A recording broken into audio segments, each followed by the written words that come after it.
when you can look down and see the people that have been with you for your entire life and see them singing along and see them being moved by this performance, that was something that really, really got to me. And I think I sort of aimed my performance a little bit towards that part of the crowd from that moment on.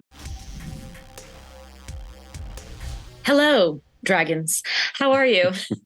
We are doing quite well. How are you doing, Tatiana? I am doing great. I had so much fun watching live in Las Vegas. I saw you guys live in 2014, many moons ago in Dallas. So obviously much has changed since then. 2014? Yeah, I think it was 2014. Yeah, so like February. Visions. For probably Night Visions then, huh? Yeah, exactly. Mm-hmm. The good old days. No, still making great music. So congrats. But obviously the scale is so much bigger. And you can see that in the documentary. And you guys even talk about it a little bit, like scaling up your performance to fit these kinds of venues. What is that experience like? And how do you tailor your set list, your, energy for a performance like that? I think we've always been playing for venues sort of beyond the size that we were in. Even when we were playing in little bars in Las Vegas, we were always envisioning, we were bringing the energy of like an arena show onto the small stages in Vegas back then. But I think that as we've progressed and written more music and been able to have more albums, we've been able to take that sort of mentality into the studio. So when we're composing, we're picturing those bigger stages now. And we're also able to match the music, the largeness of the music with production value too. And speaking of the largeness of the music, I know, Dan, you said you write thousands of songs, like a song a day.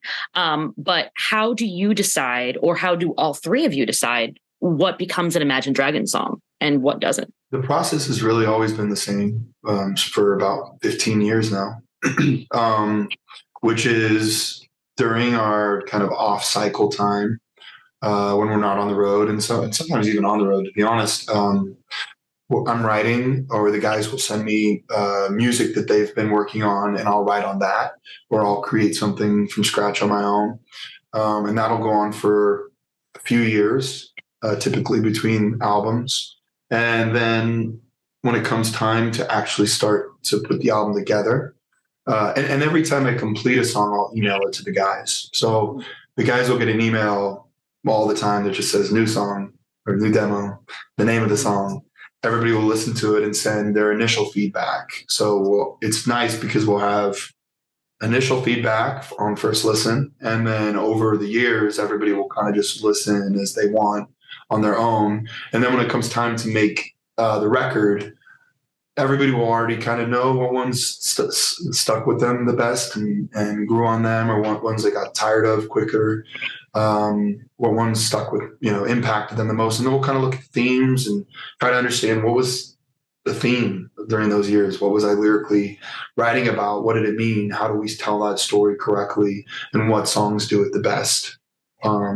And then we just get together and talk and bring them into a studio. And then we pull them apart, put them back together, rewrite, write. We're big editors. We're really into editing. And sometimes the best editing is no editing. And we'll only mess with it a little bit because we got it right in the beginning, and we'll dress it up and see that it's worse. And so it's a very collaborative process, and we've done it the same for 15 years now. Yeah. How were you guys approached for actually making this kind of like a documentary of this performance? And how did that affect, did you carry yourself any differently on stage, or did it make you think about the show any differently?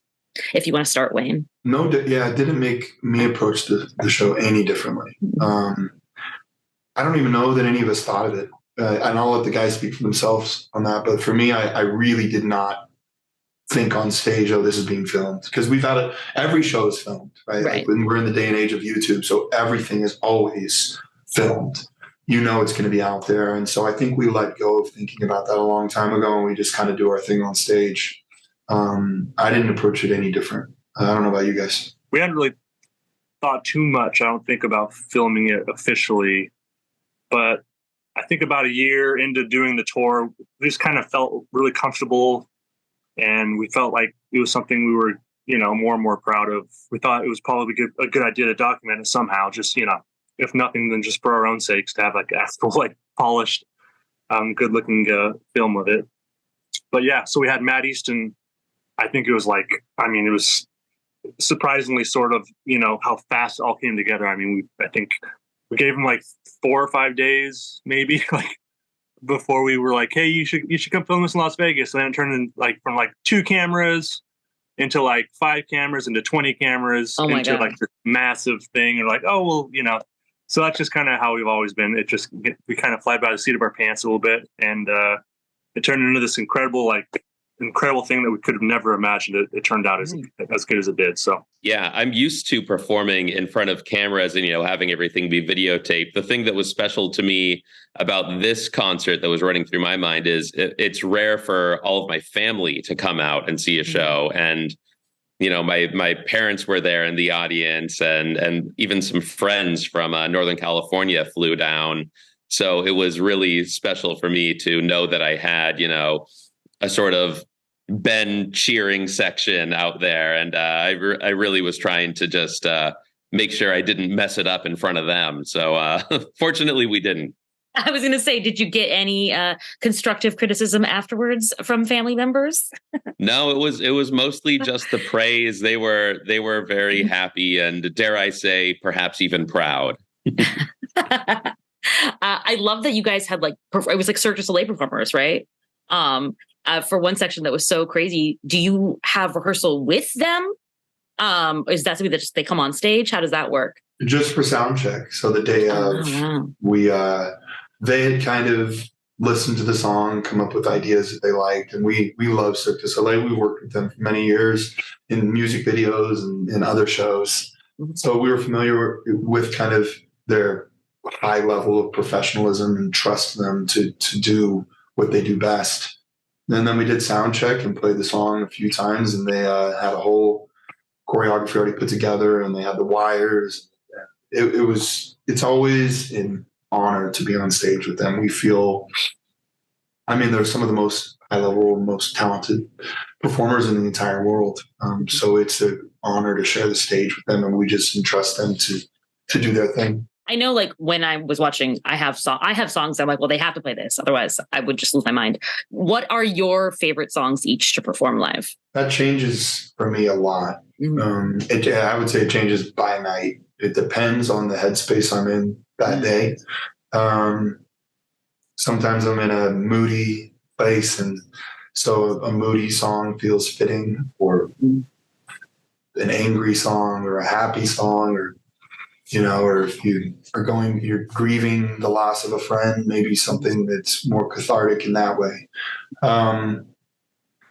So yeah, it's every night is different for me, kind of what I feel most affected by. I don't know about you guys. Yeah, I can totally relate to what Dan is saying, how, it changes from night to night. At the moment, and I think pretty consistently, one song that I can't help but get really excited by playing is I'm So Sorry. It's like, even if my neck is sore from some long flight or something, and I'm trying to take it easy on my body, I'm So Sorry comes on, and I find myself jumping up and down and headbanging and just making all the physical problems worse. But, the adrenaline of being on stage always pushes it through it. It's always one of those things that you realize the next morning. It's like, oh, I shouldn't have done that. But then that night you get out there and I'm So Sorry starts playing again, and there I am headbanging. I'm not sure exactly if I could pick one song. Maybe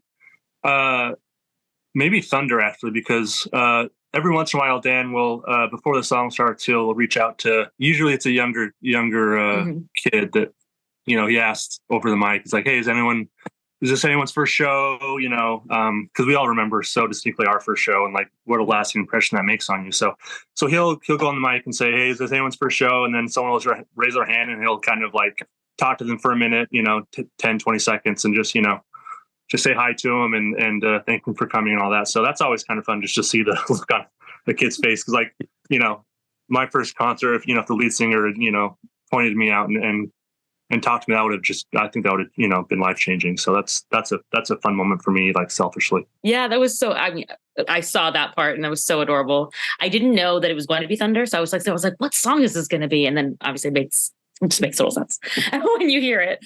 Speaking of, I love, like you guys have said, talking about representation and also like making fans feel included, making fans feel safe even, right? Your music being a safe space and promoting positive messages. How has that helped shape the music that you do over the last few years? Yeah, I think, one thing that we all connect on very deeply is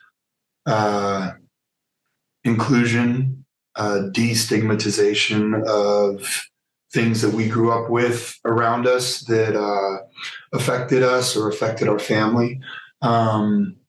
And we really take this responsibility seriously. We've been given this once in a lifetime opportunity to touch a lot of people with music, to be on a stage, to travel internationally, to cross boundaries and countries and cultures and languages. And music does that, and it did it for us growing up. So we take that really seriously, and I think that's probably our greatest goal as a band, is to bring more inclusion in music, to make concerts feel safe. We want our people to come out and not feel judged. It's a really rare day that there's like a fight at an Imagine Dragons concert. That's not the vibe. It's not what, and there's a place where I'm not saying like there shouldn't be, shows with pits and I grew up wanting and expressing myself like that at shows, but that's not what we're looking to do with Imagine Dragons. We're looking to see the kid who felt like they didn't have a place at their school. I think that nothing moves me more than seeing a young kid who you can tell is struggling with mental health. I struggled a lot with depression and anxiety growing up, and I still do.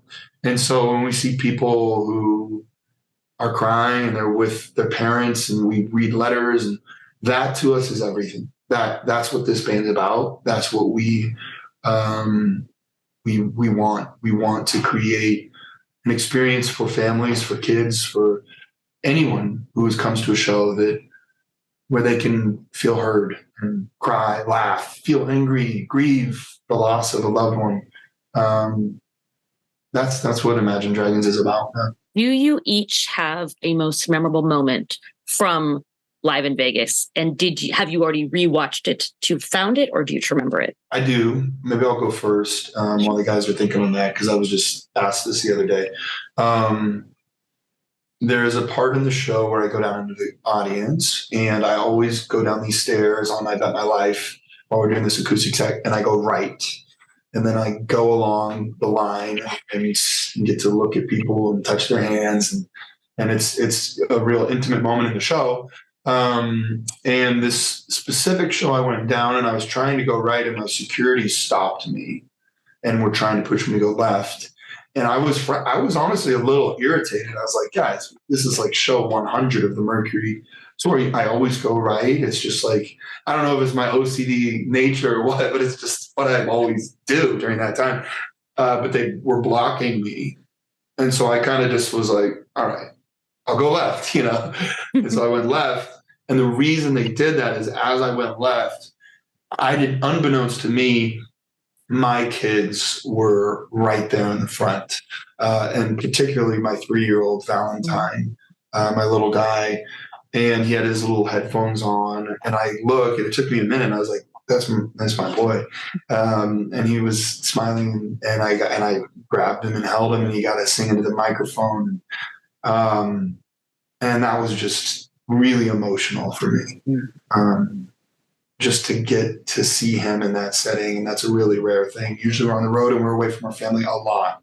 And so and he sang along, I bet my life into the microphone. I don't know, that really got me. And when I watched the documentary for the first time, it made me emotional just because, it's hard. We miss our families a lot. We miss a lot of important birthdays. We miss a lot of holidays.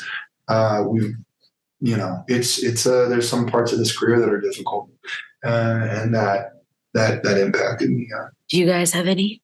Yeah, my moment is sort of similar to Dan's, but reverse the generations. It was the moment when I was on stage and I looked down and I actually was able to find in the crowd where my parents were and where my friends were, some of whom I've known since I was in preschool. It's an incredibly special experience every night on stage to be able to have the opportunity to get up and perform music for people. But when you can look down and see the people that have been with you for your entire life and see them singing along and see them being moved by this performance, that was something that really, really got to me. And I think I sort of aimed my performance a little bit towards that part of the crowd from that moment on. So I don't know if it helped or hurt, but for me, it felt really good inside. Yeah, I think for all of us, it was kind of the same thing. Just looking out in the audience and seeing, like it was very much a homecoming kind of a show. And when I looked out, like what I noticed is all the people throughout like the 13 years we've been a band. Like I saw, for instance, like our old keyboard player that played with us way back in the day showed up. I saw promoters that helped us, make a little bit of money. Like when we were, all living together and eating rice and beans and would book us for, casinos and birthday parties and bar mitzvahs and like whatever. So I saw Dan's parents there who, basically like fed and clothed us for 2 years, and let us rehearse literally in their family room, like not like in a basement, not away, but like right next to the kitchen. We would like just bang away for 6 hours a day, making all kinds of noise and practicing and recording and all that stuff. And they just never complained, never actually genuinely liked us being there. And so it was really touching just to look out and basically, there's no such thing as a self-made person. Like it doesn't exist. Anyone who says, oh, I made it all on my own, it's just not true. Like it's always other people that along the way that are providing all these opportunities for you. So that was really cool to see. Absolutely. Well, thank you guys so much. You're fabulous. Have a great day. Thank you. And thanks for watching us for all these years. That's amazing. Yeah, of course.